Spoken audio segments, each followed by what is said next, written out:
faire part à un spécialiste qui va nous parler de l'identité numérique.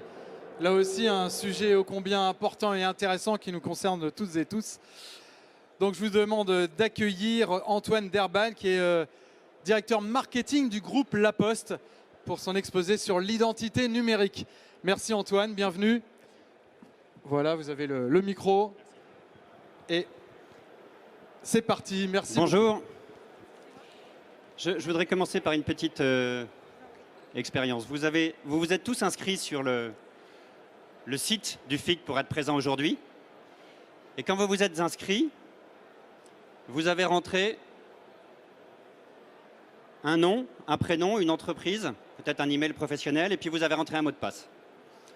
Deux remarques par rapport à ça. Quand vous avez rentré votre nom, rien ne me prouve aujourd'hui que c'est véritablement votre nom que vous avez rentré. Peut-être que vous avez rentré pour des raisons qui vous appartiennent, le nom d'un collègue, le nom d'un ami, le nom de quelqu'un d'autre, peu importe. Et puis, vous avez rentré un mot de passe. Et là, je vois deux solutions. Soit vous avez rentré un mot de passe que vous utilisez partout, que vous avez déjà mis sur Gmail, Netflix ou Amazon, et auquel cas, je pense qu'il ne sera pas très compliqué de le trouver. Soit vous avez mis un mot de passe unique que vous avez chargé pour l'occasion de cette application. Et là, il y a de fortes chances que vous l'ayez oublié et que vous soyez obligé de faire appel au mot de passe oublié si vous devez le recharger. On touche là aux deux sujets qu'on va aborder aujourd'hui. Donc l'identification. L'identification, c'est démontrer que je suis bien la personne que je prétends être dans ma première entrée en relation avec un service en ligne. Et l'authentification, démontrer que c'est toujours moi qui me réauthentifie quand j'ai été enregistré une première fois. Aujourd'hui, le sujet de la fraude identitaire, on considère qu'il touche jusqu'à 7 entreprises sur 10. Donc c'est des montants qui sont considérables pour les entreprises qui sont exposées et un temps infini à passer pour résoudre les problèmes et éviter de se faire attaquer. Donc ça peut être de l'usurpation d'identité, de la fraude à l'identité, du phishing, du faux compte créé, etc. Il y a plein de formes que ça peut prendre. Cette obligation de respecter des processus de vérification d'identité, elle est évidemment importante pour vos entreprises, pour vos institutions et peut-être pour vos clients, mais elle est aussi fondamentale et obligatoire dans certains domaines qui sont réglementés et qui vous obligent à utiliser des moyens de vérification d'identité. Je pense notamment au domaine financier, au domaine des jeux en ligne, aux services de confiance, que sais-je encore, la santé. Enfin, il y a plein de domaines dans lesquels il y a des obligations qui sont à respecter en matière de vérification d'identité. Et donc, pour respecter ces vérifications d'identité, il y a plein de solutions qui existent. Il y a des solutions que vous avez peut-être créées vous-même. Il y a des solutions qui demandent l'utilisation d'un mot de passe systématiquement différent dans les services dans lesquels on s'est connecté, un peu comme aujourd'hui. Il y a des services qui sont excessivement chers à mettre en œuvre. Bref, il y a un panel de solutions. Ce qu'on constate, c'est que dans ces solutions, on a généralement soit une complexification du parcours client, soit un niveau de sécurité qui est insuffisant. Donc la question à laquelle on doit répondre, c'est, et nous on s'est posé à La Poste quand on a créé l'identité numérique, c'est comment proposer un parcours client simple, ultra simple pour l'utilisateur, simple à mettre en place pour les entreprises, avec une assurance de la vérification de l'identité et qui respecte tous les niveaux de sécurité exigés. Donc on a créé l'identité numérique de La Poste il y a quelques années. Elle a été certifiée par l'ANSSI de niveau substantiel dans le règlement eIDAS sur les identités numériques. Et aujourd'hui, c'est encore la première et la seule identité numérique qui a atteint ce niveau de sécurité. Donc c'est l'identité numérique la plus sécurisée aujourd'hui en France. Et comment elle procède? Elle procède par une double authentification systématique de la vérification d'identité. C'est-à-dire qu'à chaque usage, l'utilisateur va être exposé à un identifiant mot de passe et un code PIN. Et ce code PIN, il lui est proposé dans son application d'identité numérique, sachant que son identité numérique ne peut être appairée que dans un seul device. Elle ne peut pas être dupliquée dans un deuxième device. Ce qui fait que si quelqu'un fraude une identité en usurpant un identifiant, un mot de passe, ce qui peut très bien être fait assez facilement, sur le premier facteur d'authentification, sur le second facteur, c'est dans le téléphone de l'utilisateur que la notification va arriver quand vous lui demandez un code PIN. Et à partir de ce moment-là, il y a bien un facteur de possession du téléphone, un facteur de connaissance du code PIN qui fait qu'il n'y a que l'utilisateur qui pourra s'authentifier. Donc le fraudeur, s'il initie un parcours de fraude, il va déclencher une notification sur le device de l'utilisateur authentique et qui du coup va bloquer le parcours en ne tapant pas le code PIN. Les autres caractéristiques de l'identité numérique, c'est qu'on transmet au fournisseur de services, avec le consentement de l'utilisateur, des données pivots qui sont certifiées, donc nom, prénom, genre, date, lieu de naissance. Ces données ont été vérifiées, on verra un petit peu après comment. Elles ont été vérifiées à l'enrôlement de l'utilisateur et elles sont transmises par l'utilisateur avec son consentement au fournisseur de services. Donc, il n'y a pas d'autre tiers qui puisse recevoir les identités que celui qui est à l'initiative de la demande du service. Donc, cette authentification forte et ces données pivots transmises, elles garantissent à chaque utilisation de l'identité numérique, qu'on soit en identification ou en authentification, l'authenticité des données de l'utilisateur et la transmission au bon service, donc au service auquel est connecté l'utilisateur. Donc c'est une assurance à double sens. C'est une assurance pour le fournisseur de service que c'est la bonne personne qui est connectée au bout de la ligne. Et c'est une réassurance pour l'utilisateur que ces données sont utilisées à bon escient dans le cadre de l'utilisation de ce service et pas dans autre chose. J'ajoute que dans un secteur réglementé dans lequel vous intervenez peut-être, qui est le domaine financier, il y a un décret qui a été publié en avril dernier et qui précise que pour la réglementation LCBFT, donc sur le financement du terrorisme et le blanchiment d'argent, la réglementation impose d'utiliser 2 mesures de vigilance parmi les 6 proposées pour démontrer l'identité du client ou du prospect. Avec l'utilisation d'une identité numérique, on n'a plus besoin d'utiliser les 2 mesures de vigilance. C'est ce que dit ce décret, c'est que ça s'autosuffit comme moyen de preuve unique dans la vérification d'identité d'un utilisateur. Donc c'est un gage de l'État qui a renforcé, enfin qui a permis l'utilisation d'un moyen unique parce qu'il le considère comme suffisamment sûr, suffisamment fiable, suffisamment authentique pour ne pas avoir besoin d'utiliser un autre moyen de vérification d'identité. Et s'il le fait en matière de blanchiment d'argent et de financement du terrorisme, c'est que la solution est considérée comme évidemment suffisamment fiable. Alors, évidemment, cette identité numérique, on le constate avec les clients avec lesquels on discute, c'est que c'est un vecteur d'accélération de la digitalisation à plusieurs titres. D'abord parce que ça facilite l'acquisition de nouveaux clients. Quand vous avez une vérification d'identité en digital et que vous êtes obligé de passer par un face match un peu fastidieux et qui doit être répété systématiquement sur les différentes entrées en relation, ça favorise les abandons. Quand on utilise une identité numérique de niveau substantiel comme celle de la Poste, on a une vérification de l'identité en quelques clics, comme on l'a vu tout à l'heure, avec la transmission des données pivots au bon service. C'est un levier de fidélisation, puisque dans l'authentification, c'est pareil, on n'aura pas à revérifier l'identité du client quand il va revenir ou de l'utilisateur quand il va revenir sur le service.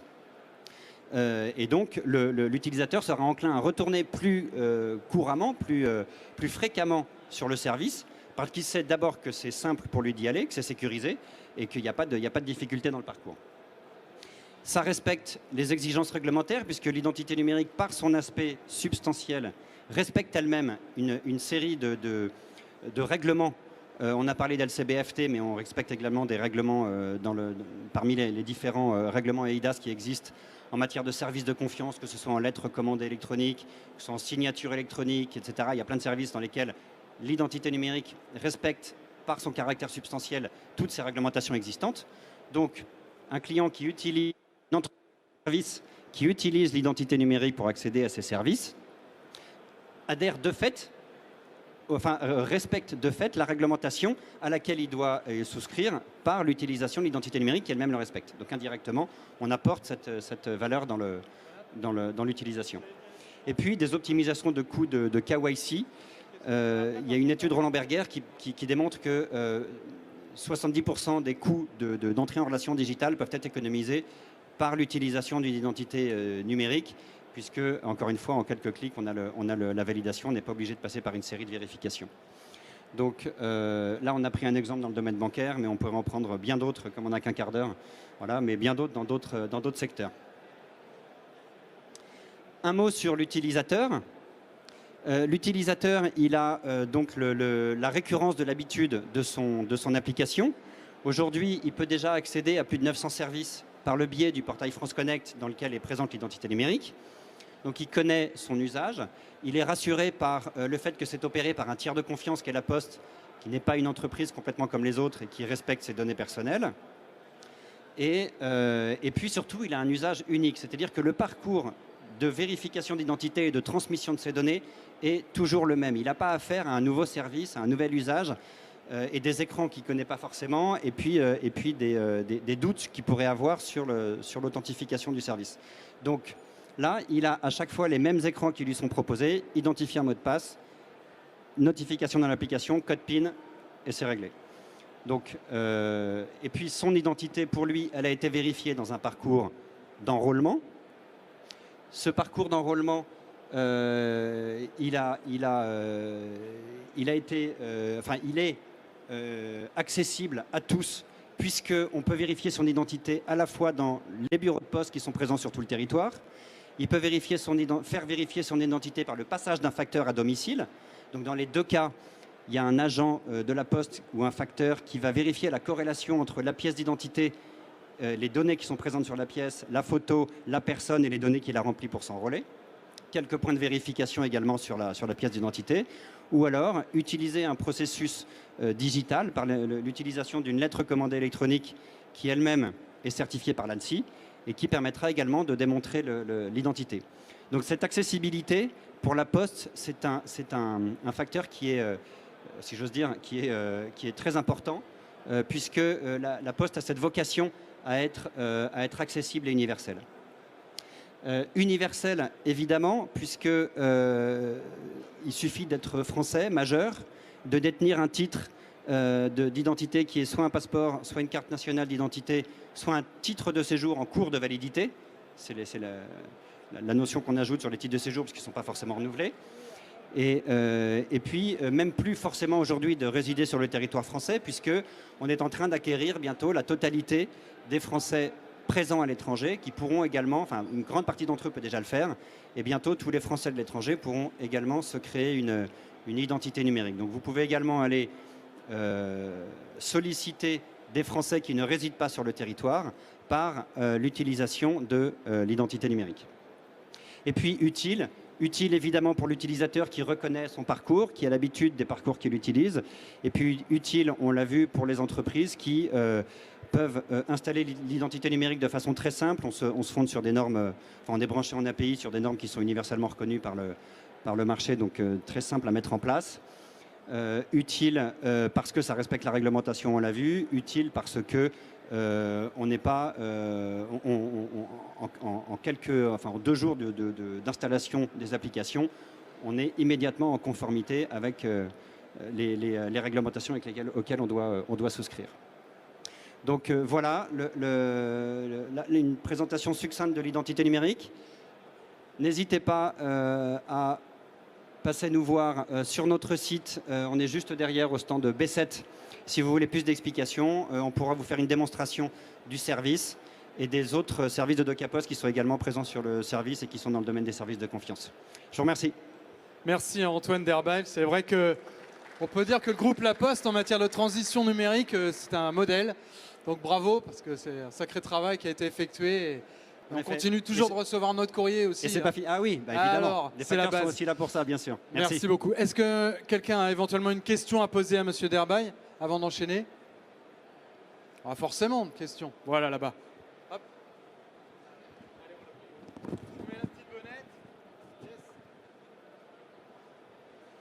Oui, bonjour. Une question par rapport à cette identité numérique serait la capacité à pouvoir signer des documents avec un dispositif type certificat, comme on peut voir dans certains pays. Alors, l'identité numérique, merci pour votre question. Effectivement, on n'a pas abordé ces sujets de données blur de l'identité numérique. Elle est un moyen de preuve d'identité dans certains services de confiance et notamment la signature électronique. Dans un processus de signature, selon les niveaux, si vous êtes expert de l'identité, de la signature, il y a effectivement la signature simple, la signature avancée, la signature qualifiée. À partir d'un certain niveau de signature, on doit démontrer de façon certaine l'identité du signataire.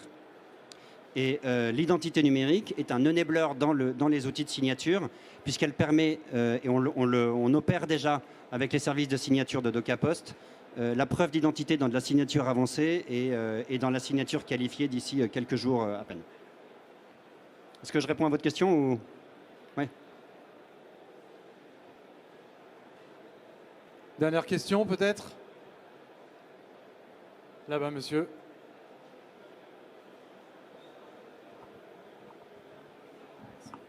Bonjour, quelle relation, quelle différence avec France Connect? Alors l'identité numérique est présente dans le portail France Connect. France Connect est un agrégateur, un fédérateur d'identité. Ils ne sont pas opérateurs d'identité numérique, ils présentent des identités sur leur portail, des identités existantes, parmi lesquelles impôts.gouv, Amélie et l'identité numérique de la Poste. Donc nous sommes un opérateur d'identité présent dans le portail de France Connect. Donc France Connect est un partenaire de l'identité numérique. Et donc certains services sont accessibles par le portail de France Connect. D'autres opérateurs préfèrent souscrire à l'identité numérique directement sur leur site. Ça, c'est vraiment au choix de l'institution concernée.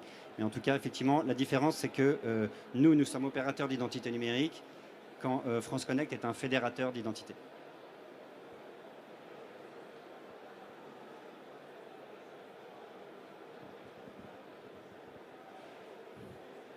C'est bon? Bien, on remercie beaucoup Antoine Derbaille au groupe La Poste pour cette excellente intervention sur l'identité numérique.